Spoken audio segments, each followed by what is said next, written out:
Notre Dame's top target left on the board defensively, four-star linebacker Kyngstonn Viliamu-Asa is set to make his decision on Sunday. So, what makes him such a special player, and where do things stand a couple days away from his decision? That's next.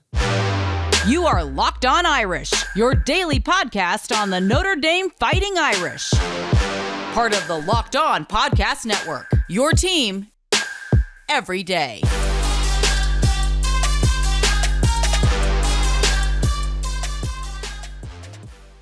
What's going on, and welcome to Locked On Irish. It is Thursday, July 20th, and thank you for making this your first listen of the day. You can watch this episode as well as every other full episode on YouTube, or you can listen wherever you get your podcasts. Whether you're watching or listening, make sure to hit that subscribe button because I would greatly appreciate it. I'm Tyler Wojciak, and I'm the host. I'm a Notre Dame alum and producer covering college football at the Fox Sports headquarters in LA, and I've also been podcasting about the football team since 2020. Today's episode is brought to you by LinkedIn Jobs. LinkedIn is the college recruiting sponsor across the Locked On Podcast Network. LinkedIn Jobs helps you find the qualified candidates you want to talk to faster. Post your job for free at linkedin.com/lockedoncollege. Terms and conditions apply. And in today's episode, we're going to talk about, you guessed it, recruiting. We're going to have Locked On recruiting insider Brian Smith back on the show to talk about Notre Dame's top target, Kyngstonn Viliamu-Asa, and where things stand with him before he announces his decision. Plus, we cover some big picture recruiting topics, including the most important qualities when evaluating a prospect, the strengths and weaknesses of the Notre Dame coaching staff on the recruiting trail, and a whole bunch of other great stuff. I really enjoyed my conversation with Brian, and I hope you will too. So let's bring him in. All right, Brian Smith, the official recruiting insider for the Locked On Podcast Network, is back with us here. And Brian, even though this is technically a dead period on the recruiting calendar, we both know that recruiting never sleeps. And in the case of Notre Dame, we're all waiting to hear a decision from four-star linebacker out of California, Kyngstonn Viliamu-Asa, who will make his announcement on Sunday. Let's start with his game. Why do you think KVA is such a coveted prospect? Size, strength, speed, intelligence, all the above. He's one of the rare middle linebackers that can play in coverage on 3rd and 8 that is also 230 or bigger. Most guys that size are liabilities. He's good in 7-on-7. Usually he's the kid that gets picked on in 7-on-7. So I saw him make a pick the other day, and it was against a kid a lot more athletic, you would think, based on their sizes. So when you have those kind of all-around skills and you come from St. John Bosco, one of the top 10 programs in America, you're going to get a bunch of offers. So he's earned it because he plays in the Trinity League in LA, and he's proven his talents against top competition. I think he's a great football player. Yeah, I think I'm going to go to the modern-day St. John Bosco game this year, and there's a little rumor that they might play at SoFi Stadium. They actually were supposed to play there last year, but this year I think it's actually going to happen. I'm looking forward to seeing him. At this point, it seems like Ohio State is where he's leaning, but no one really knows. He's on a church retreat right now with members of his church. So I'm not going to ask you where you think he's going to go because I don't think any of us really do. But let's say Notre Dame doesn't land him because right now they're not the favorite. They still need to add a third linebacker in this class. Bradley Shaw, the four-star linebacker out of Alabama, went on campus in June, but the staff has a lot of work to do with him as well. So if they don't land KVA, where do you think the defensive staff is going to go as they try to get that third linebacker? Well, they'll go to Bradley, and if they don't get him, linebacker recruiting is not in a good spot if they don't get one of those two. There's no politically correct answer. So you can't be Notre Dame and then get, they had a good class. The freshmen that are coming in, that's a really good group. But a lot of that groundwork was done with Freeman before he became head coach. Like they were recruiting some of the underclassmen and all that. And we'll get into it as we move into the segments, but it can't be the head coach getting kids. He's got to be the closer, not the front man, the middle man, and the back end man. So they do a really good job of finding gems in other spots, but at some point they got to get a freaking dude that every school in the country wants, that's annoying to recruit, that's out of somebody else's backyard, all those things. That's how you win. Their only goal is to win a title. So it's concerning right now. Yeah, to your point, it's honestly a surprise given how good Notre Dame's linebacker recruiting has been ever since Marcus Freeman joined the staff. I mean, as a defensive coordinator and then that class right before he became the head coach, those were two really strong hauls. And I think personally, I might have underestimated the impact that James Laurinaitis had.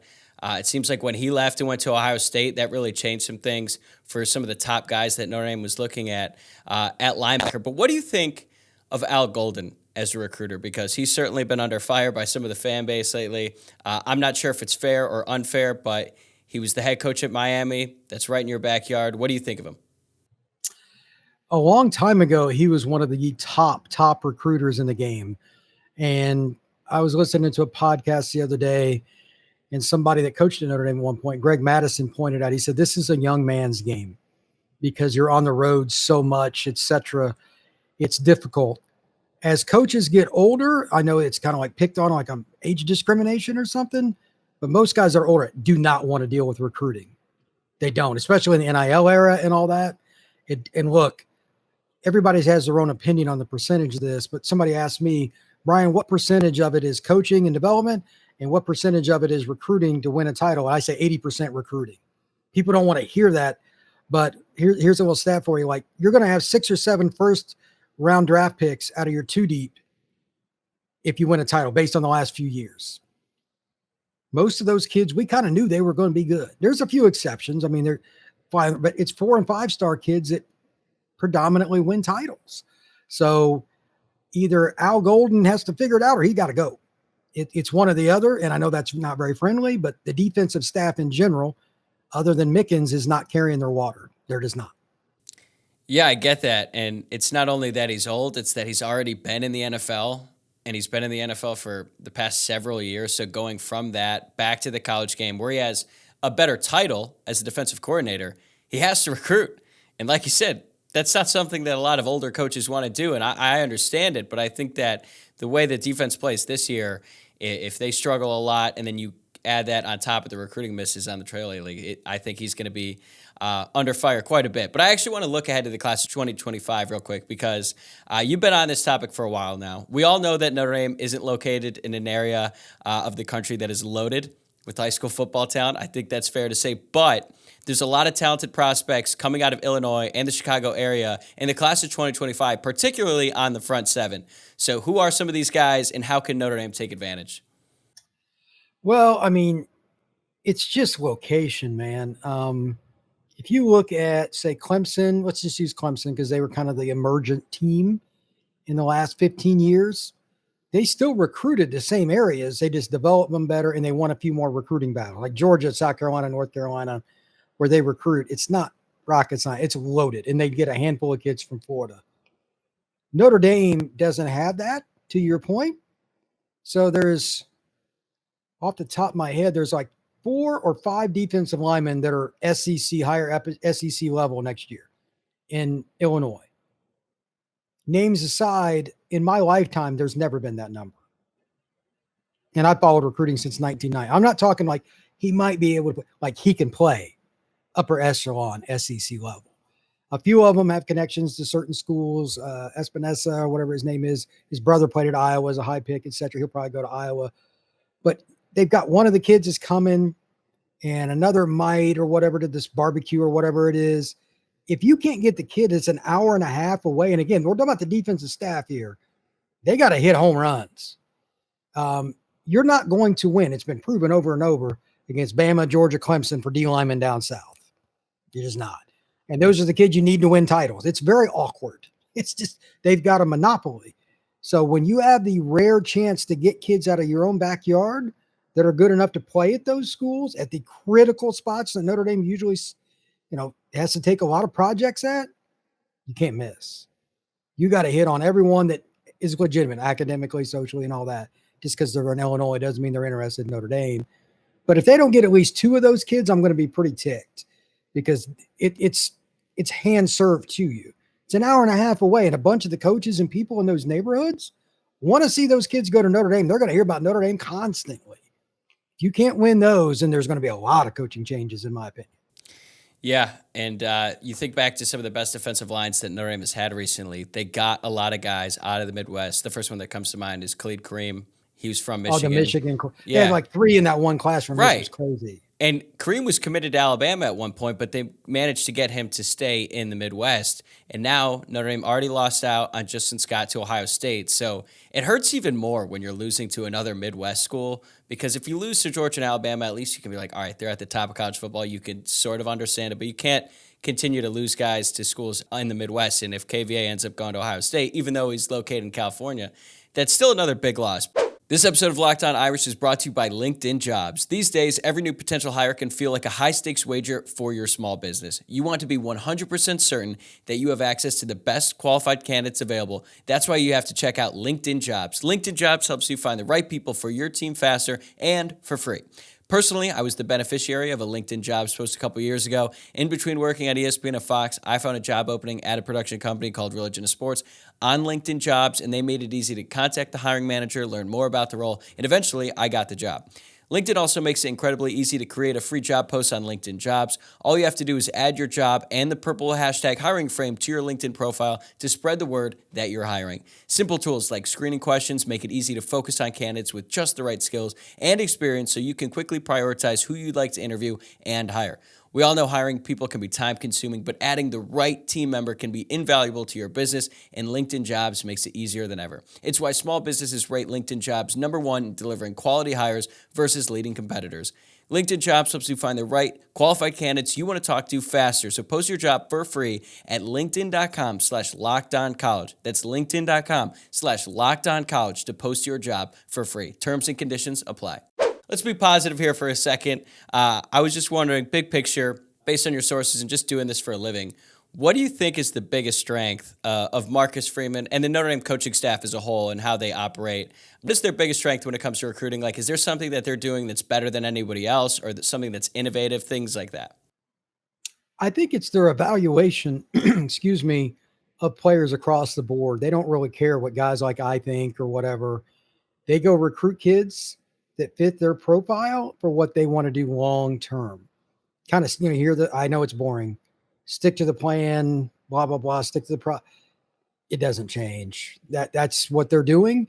I know there are a couple of kids that I liked a lot better than they did at certain spots. They either offered or, it's kind of mild to recruit, but they want very specific traits. Like at DB, they want very physical kids, more so than I would necessarily think, but that's what they want. There's certain traits like that. You're not going to change their opinion, and they're going for what they desire. So now they're going to live with it.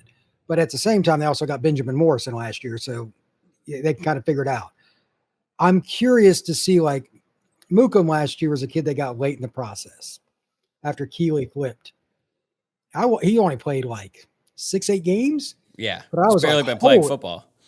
I was like, holy cow.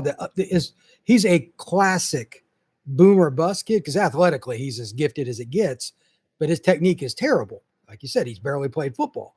Is he going to come in and dominate? No, but he could be a 290-pound three-tack in 2 years. That's, going to be right off the board for Mel Kiper. You got to find a few kids like that when things don't work out at the top of your board. So they've changed and they figured it out as they've went. My only concern is still, it's the same one that's bitched about on every message board for Notre Dame. Why aren't we getting some 5-star kids? And we all know what goes into that. And I'm not trying to dig into that rabbit hole, but come hell, come high water, that's still the thing they've got to figure out. They got to get a few more top-notch kids to at least increase their odds to win a title.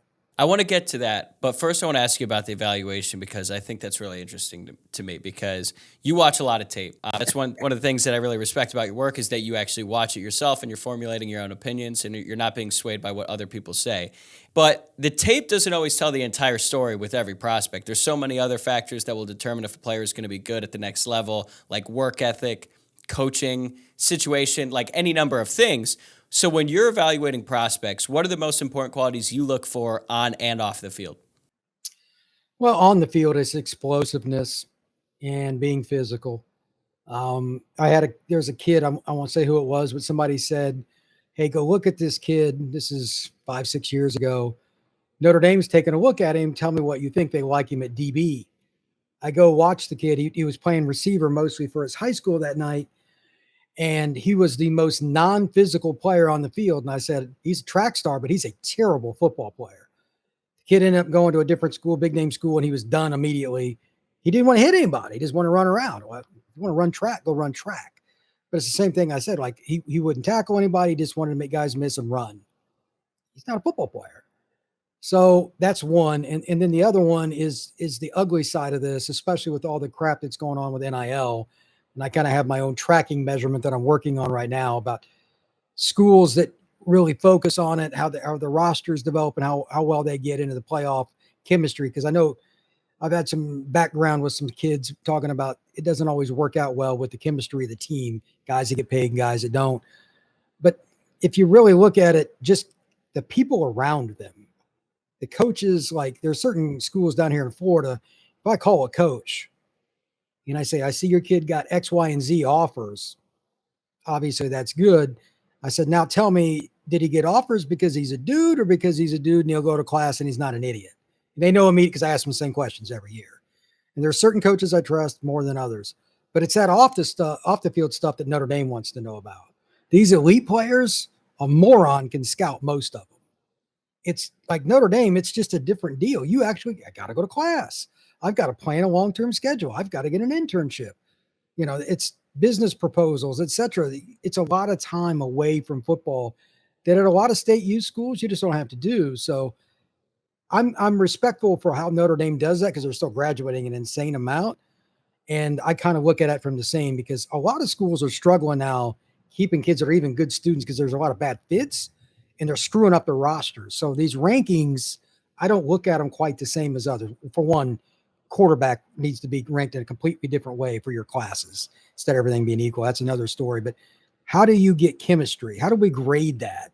That's some of the things that I look at, and I can't talk about it necessarily publicly, but there's some kids that are great players that are just idiots. It's just true. And I'm like, that kid ain't going to make it. And like we joke, like some of the guys on the recruiting trail, I know we joke about like, there's no way in hell he's going to make it there. And then almost always they come in fit, man. Are you recruiting fit? So those are some of the things I look at, whether it's Notre Dame, Oregon, Florida State, whatever. Off the field has become huge because so many kids are now leaving state. They didn't used to do that.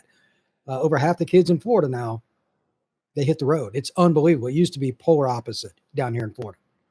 Yeah, it's really interesting, and I got to imagine all the things that are probably not fun for a coach to do when they're recruiting. I have to imagine that dealing with the entourage, let's call it, all the people around the recruit that are pretty influential, that's got to be the worst. I mean, the travel's got to be bad, but I can't even imagine dealing with some of the people that these coaches have to deal with.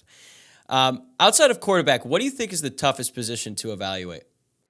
Oh, that's easy. Interior offensive line. It's not even close. Matter of fact, that's worse than quarterback.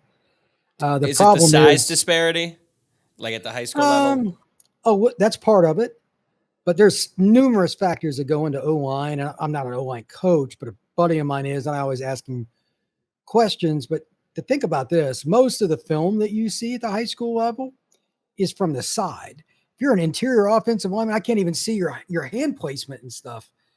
Like I love the Texas kids because they have so much money at these schools. They got indoor facilities. Yeah. Literally. 1080p HD cameras on the goalpost. I need to literally every single play need to be up and vertical, like at an angle to see what they do. It's not realistic. So O-line, interior O-line's terrible.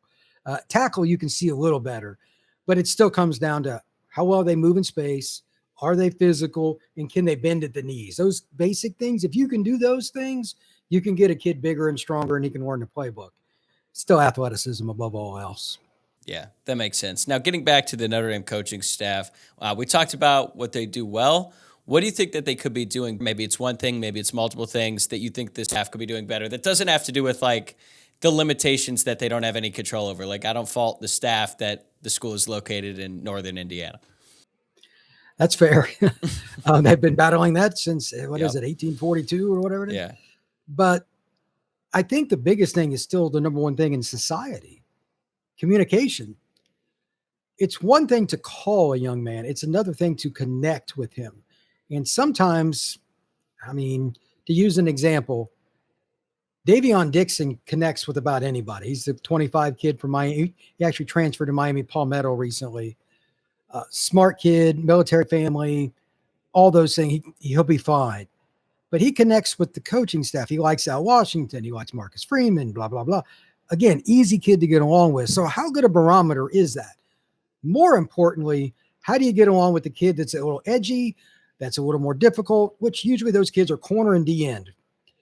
What positions does Notre Dame usually struggle? Those kids don't fit Notre Dame. They just don't. You still have to get them or you're not winning titles. And I'm not talking about getting some. I'm talking about getting these guys. Kids, you're going to have to kiss their you-know-what to get them to sign with you. It's a one-trick pony deal, man. It's a very narrow path. Notre Dame has to find a way to communicate with those kids better. And that also means, I know this is a nasty word or nasty phrase, they got to find a way to be more competitive in NIL, not necessarily upfront money, but there's got to be something they can do to at least get them on campus. They get NIL money after, but these kids want upfront money. And it's a problem. The top 50 kids, most of them want it or they're not signing with you. I don't know what the answer is there. It's just the way it is. What's the problem for Notre Dame? They don't get top 50 kids. It's a problem. So the communication to get by that a little bit helps. But at the end of the day, they also got to plan together, and that includes administration, Brady Quinn and all that, to make sure they can find the best way to get kids to want to come, because I don't think selling 4 for $40 means much anymore at all. Even to kids that are 4.0 kids, it just doesn't mean much. And that used to be Notre Dame's biggest selling point. A lot of Notre Dame fans are probably hearing this and cussing, but it's just true. I deal with this daily. Nobody talks about the academics that much at all. Very, very, very, very, very little. Doesn't matter what background they're from, Catholic school, public school, doesn't matter. It's about football. So they got to communicate better, and they got to come up with a better plan for some of those special kids. No, I'm with you on the messaging, especially with 4 for $40 on the top guys. Like if you're a 5-star, you're thinking, okay, well, I do want a life after football. If I go to a big time program, I'm going to make a bunch of money. And then I'm going to go to the NFL and make more money. So I might not need that job as much. I might just need to know how to manage that 100%. money, which these other schools like Georgia and Alabama, they can learn how to manage money there. The degree might not hold the same weight as Notre Dame, but I fully agree with you on that, on the messaging there.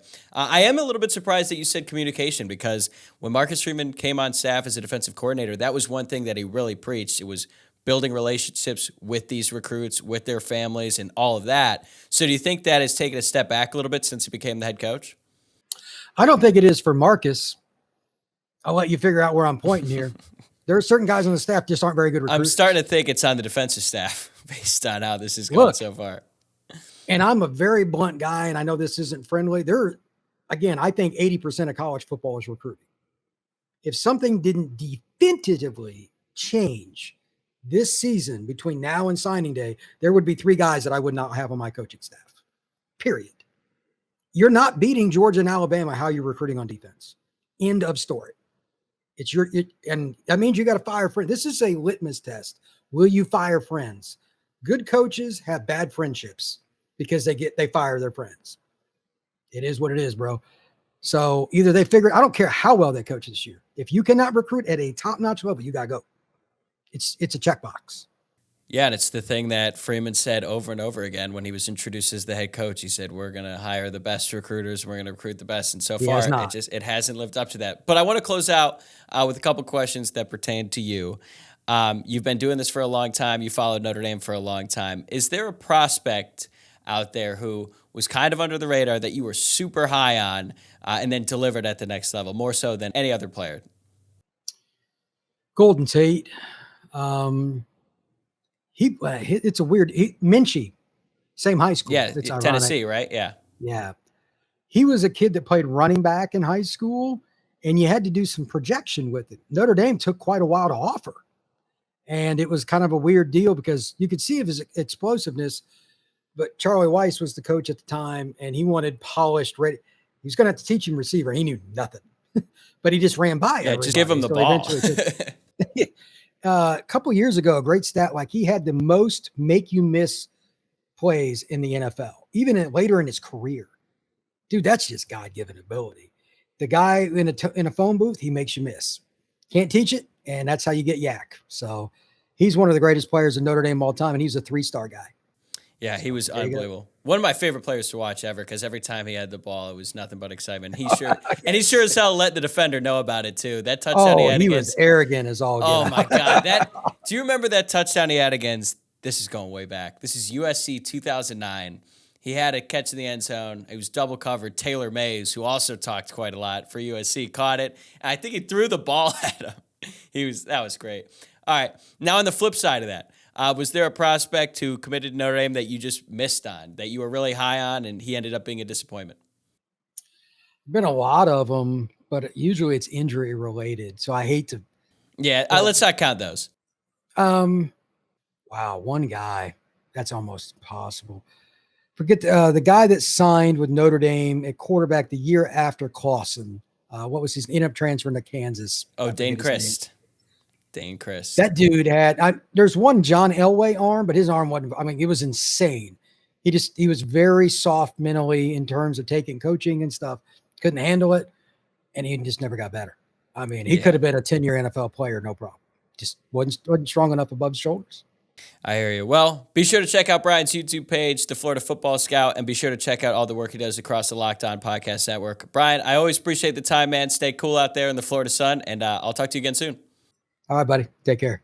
That'll do it for this episode of Locked On Irish. Thanks again for making this your first listen of the day. I hope you guys enjoyed my conversation with Brian. And for the everyday listeners of the pod, be sure to tune in again tomorrow morning because I'm going to have Greg Flamong from Irish Sports Daily back on the show to discuss expectations for Marcus Freeman in year 2 as the head coach for the Fighting Irish. Before you get on with your day, remember to subscribe to the show on YouTube or wherever you get your podcasts, and follow the show on Twitter at Locked On Irish, on Instagram at Locked On Irish Pod, and my personal Twitter account at Tyler, WOJCIAK. I'll see you guys tomorrow.